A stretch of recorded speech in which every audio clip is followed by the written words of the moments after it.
मुश्किल समय में याद रखें आचार्य चाणक्य की ये 5 बातें, संकट से जल्द निकल पाएंगे बाहर। चाणक्य नीति आपको अपने जीवन में कुछ भी हासिल करने में मदद करती है।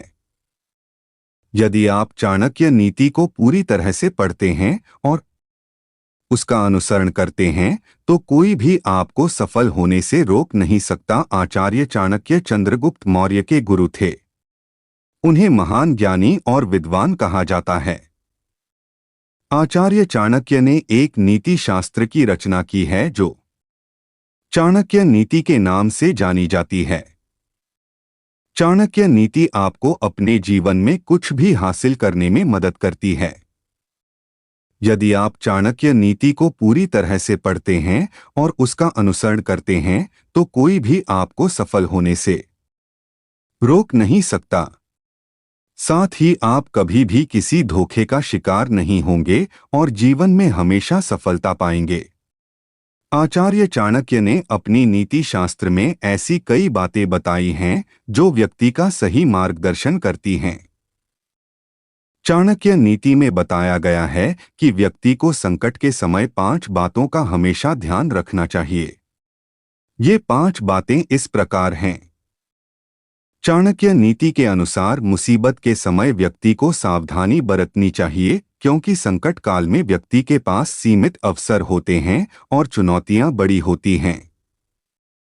ऐसे में जरा सी चूक बड़ा नुकसान पहुंचा सकती है, इसलिए सावधानी बहुत ही जरूरी है। आचार्य चाणक्य कहते हैं कि व्यक्ति को संकट काल से उभरने के लिए ठोस रणनीति की आवश्यकता होती है।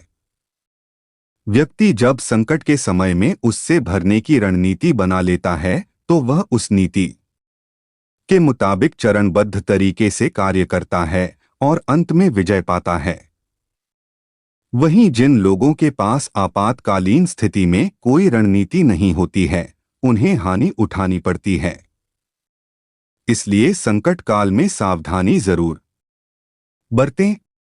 परिजनों की सुरक्षा का ध्यान। आचार्य चाणक्य कहते हैं कि संकट के समय परिवार के प्रति जिम्मेदारी निभाना व्यक्ति का पहला कर्तव्य होना चाहिए। साथ ही परिवार के लोगों की सुरक्षा का विशेष ध्यान रखना चाहिए। ऐसा करने से आप किसी भी मुसीबत से बाहर निकल सकते हैं। सेहत का ध्यान। चाणक्य नीति के अनुसार व्यक्ति को सबसे पहले अपनी सेहत का ख्याल रखना चाहिए क्योंकि यही आपकी सबसे बड़ी पूंजी है। अगर आपका स्वास्थ्य अच्छा रहेगा तो आप हर वो प्रयास करने में सक्षम होंगे जो आपको संकट से बाहर निकाल सकता है। आप अपनी मानसिक और शारीरिक बल से चुनौतियों को मात देने में सफल हो सकते हैं। धन की बचत। व्यक्ति को संकट के समय के लिए धन संचय करके रखना चाहिए। अगर आपके पास धन का प्रबंध ठीक है तो आप बड़े से बड़े संकट से निकलने में सफल हो सकते हैं क्योंकि संकट के समय सच्चा मित्र धन ही होता है। जिस व्यक्ति के पास संकट के समय धन का अभाव होता है